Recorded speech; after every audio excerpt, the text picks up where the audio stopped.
guys, welcome back to my channel. It's another series on Dee's Kitchen. I'll be making stew black beans. Now remember, you can follow me on Instagram at D-Ray Food Fitness. Remember to like and subscribe. So it's black bean stew today, and these are the ingredients I'll be using, or stew black beans, whichever way you want to say it. You have Indian curry leaf, and this gives the food a nice flavor. I don't have to talk about basil leaves because we all know that tastes real good, especially when you're doing pasta. Oh, and those are cornetto peppers or Italian fine peppers. You all know Cho Cho. And I won't be using all of that Cho Cho. Green onions, I'll be using just one stalk. Green onions or scallions, I should say, because more people are watching in the Caribbean, we call it scallion. Yeah, other parts of the world, they call it green onion. Yes, some garlic. Now, a stew can't be a stew without some minced garlic. And I am lazy, so that's why you see me with the bottle of minced garlic instead of me chopping. It's not really lazy, it's more economical.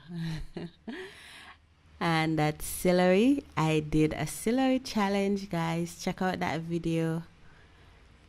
Yep. You won't believe what happened. Just check it out. So I use only one of the celery sticks from the stalk. Onions and tomatoes is a must. If you want, you can add more tomatoes and more onions. You can do it according to your taste bud.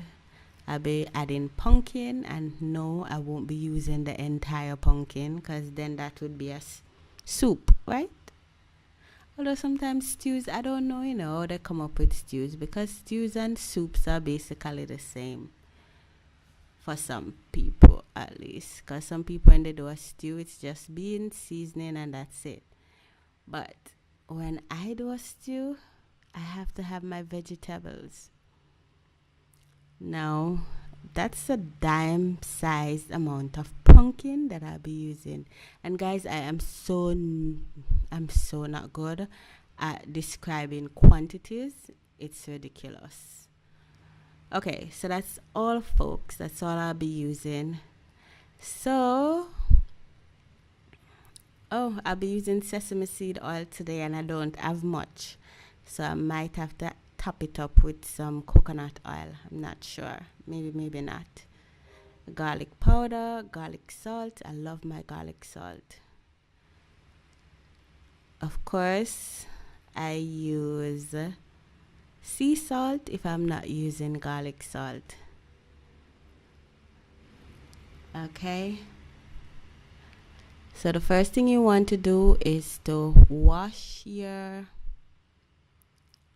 black beans and then put it in the pressure cooker with water.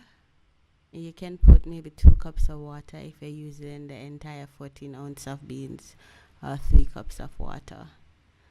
Now while you're pressuring your beans, you can go ahead and clean up your vegetables. Now, as we all know, black beans is benefits, right? Now, black beans, as a part of a healthy weight loss diet, it can help you lose weight, which I am doing. I'm on a weight loss journey. And so because I know that black beans is very high in fiber, so I'm going to feel fuller for longer. I tend to do a lot of beans and stews. Wow, almost cut myself there. Yes, so I tend to do a lot of beans and stew. So legumes in general, most of them are very high, if not all, are high in proteins and fiber. Yeah. I love me some black beans too. You know what I love too? Chickpeas. I love chickpeas. Most of the times, if I'm not doing lentils, I'm doing chickpeas. Sometimes I make my own chickpeas flour and do chickpea tofu. And I do chickpea tofu with a difference because I put curry in there. I well season my chickpea tofu. Sometimes I even cut up mushrooms, stir fry mushroom, stir fry everything basically, and then add the chickpea flour and make. You know what? I'm gonna do it for you guys, so you can see how I do it because I do mine with a difference. So what I'm doing here, gone off topic as always. Yep. I am next step, washing the vegetables. Yes. Dice up all your veggies. And of course, because I didn't put any seasoning in the pot to pressure the peas, and yes, soaking your peas overnight can also cut down the pressuring time. So for me, I will pressure for 15 minutes. So 15 minutes to wash the vegetables and seasoning and herbs. That isn't really a long time. So my black beans is almost done. Guys, this pepper, this Italian fine pepper, cornita, it tastes real good. Some places in the world, they just know it as assorted sweet peppers because they do come in red and yellow, and I think a light greenish color too, lime green. Is that it? Okay, so that's the Indian curry leaves, and you know what, I just took 4 leaves, and basil, I'm just gonna use 1 stick or maybe 2. Yeah, so I'll use 2 sticks.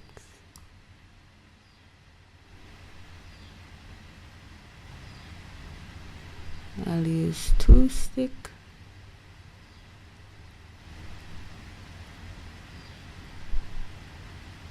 And I'm blending the seasoning, mixing in everything. That's before I put it in the pot. So I mix the seasoning very, stir it around while it's on the stove so that it gets in every corner. Now that's time. Those are the leaves. I'm going to take them off and I'm going to mix them in. So of course you must blend in the season properly.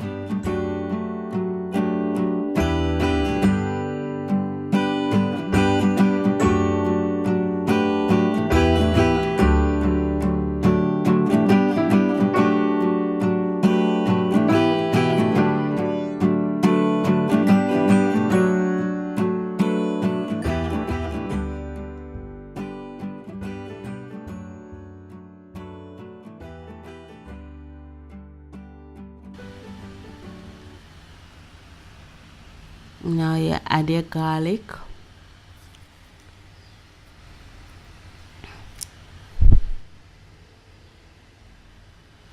There you go. Peas well cooked.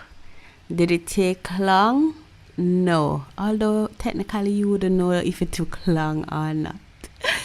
But it didn't take long. Trust me, it didn't take long. Once you soak your peas overnight and you put it in the pressure cooker, don't take long.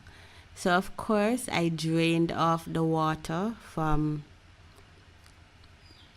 my peas, and I'm not going to throw away that water, because what I'm going to do, I'm going to add back some of it to the cooking of the stew. So instead of taking just regular water when I need it, I'll have that water to use. So now, remember I spoke about the burning of the salt.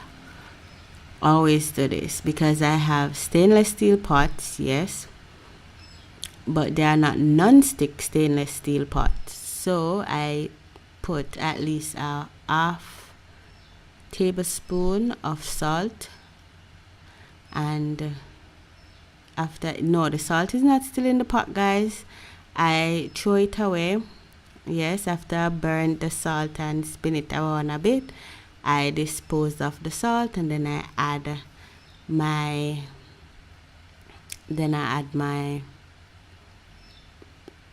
oil. Yes, and I see I had to cut down some of this video, because everything that I did was videoed step for step, but when I checked it out, the time, oh my, it was so long. The video, this would have been a 45 minutes video, and I tried to cut it down as much as possible to 19 minutes, because I mean, you don't need to see the long drawn out process of me cutting up every single veg. No. Yes, so I'm trying to set the camera now so that you can see what I'm doing. So I'm sauteing the vegetables. Yes. Oh, I shouldn't even cut out how I cut the onion, because, well, I cut the onions in wedges. Oh gosh. I wanted to show you guys the cutting process for some of these veggies. You know, some of them are cubes, some of them are strips. Onions was cut in wedges. Now remember to subscribe. Yes, as you can see, the veg is not sticking to the pot, because the oil was well heated, and also because I put salt in the bottom of the pot before. I don't know the science behind it. So what I did there, I had some more garlic.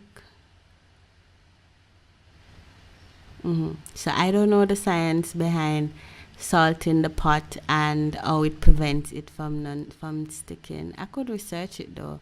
I don't even remember where I got that from. I don't remember.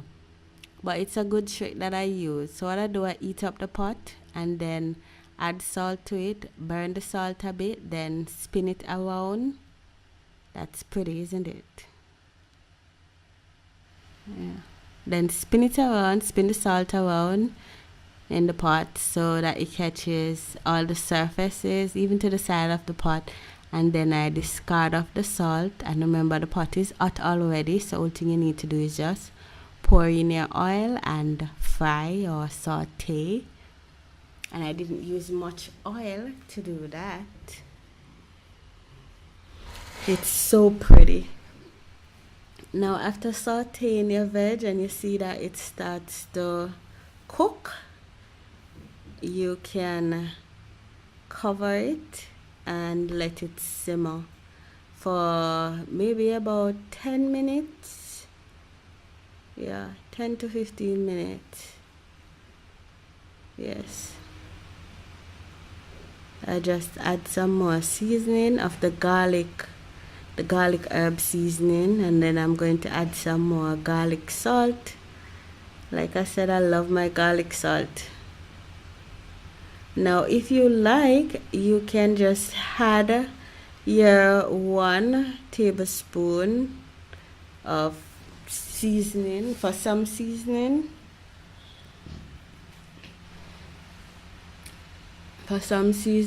I'll add it before I actually put the food on the stove. Put the food on the stove. I'm so tired, guys. Oh gosh, I worked so late last night, and I felt like I wasn't going to be able to edit this video and put it out before the end of the week, because I am aiming for a Tuesday upload. I don't know how well I will be successful with that one. So what I did there, after sauteing the veg,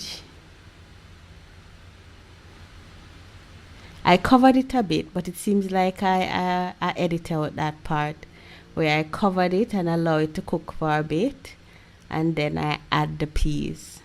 Oh boy. Yeah, so I covered it and I allowed it to cook a bit. Look at my butt. So you see how handy that water is? You add some of that water instead of adding plain water, because that just add back some of the flavor to the food.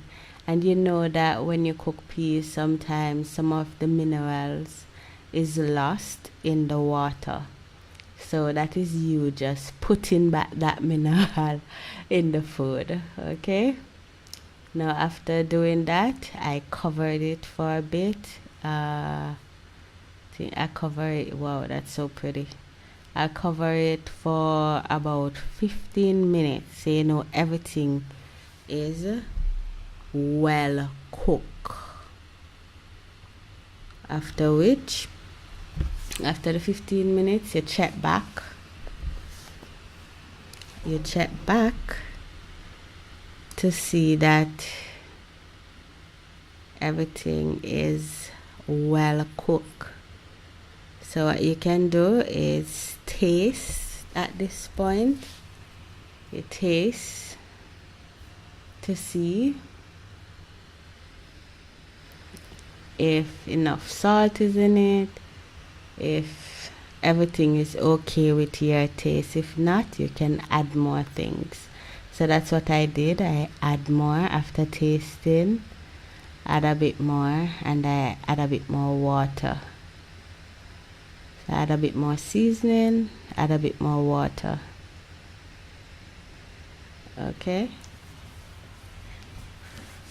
and that's what happens when you don't measure out everything. But I've been doing this for years. See, I've been doing this for years. What I did was to add a dime size amount of sugar. Yes, less than half of a teaspoon, or I could say half of a teaspoon, and that's the finished product. Allow it to simmer for the next 10 minutes, and that's you all done. And it did taste good. It tastes so good. It was well done. Yummy. Yummy, yum, yum, yum. I hope you try this and enjoy. I'll put the recipe in the description box down below. Yeah, I really hope you guys try this. This is real good. It tastes so good. Thanks for watching. Please remember to subscribe, like, and comment. Follow me also on Instagram at D-Ray Food Fitness. Yeah, I changed my name from D-Thick because I was having a lot of conflicts with the name.